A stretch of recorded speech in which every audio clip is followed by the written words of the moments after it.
Kung nagbabala kayo mag-Boracay at naghahanap kayo ng matutuluyan, baka magustuhan nyo din kung saan kami nag-stay. Dito kami nag-stay sa Piccolo Hotel sa Station 2 sa Boracay. Sobrang dali lang hanapin ito kahit mag-commute kayo, sabihin nyo lang na dito kayo sa Station 2 sa Piccolo Hotel. Bakit nga ba worth it mag-stay dito? Unang-una, nasa Station 2 na siya, so malapit siya sa lahat at katabi niya lang itong sikat na D-Mall. And may pre-breakfast din sila at may pagpipilian kung ano yung gusto mong kanin, kung ano yung gusto mong ulam at kung ano yung gusto mong inumin. At sunod, kung magbubook kayo dito ay tanggalin nyo na sa luggage nyo yung mga towel. Dahil may towel station sila dito na pwede kang kumuha ng towel tuwing pupunta kayo sa beach.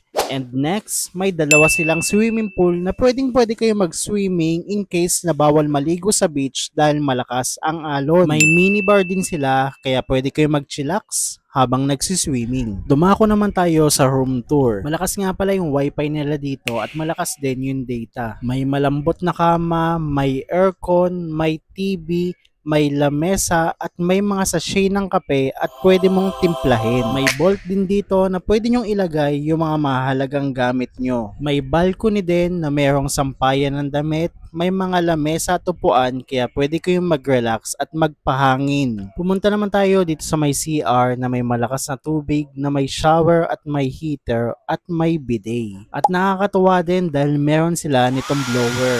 Dito ko siya nabook sa Klook for only 2,000 pesos per night. At kung nagustuhan nyo sa hotel nila, mag-book na din kayo sa Klook at gamitin nyo yung code ko na JC Cobra Klook para magkaroon kayo ng 5% discount. Malaking bagay na din yung 5% discount. Pwede nyo ipandagdag sa pagkain nyo o kaya naman sa iba nyo pang activities dito sa Boracay.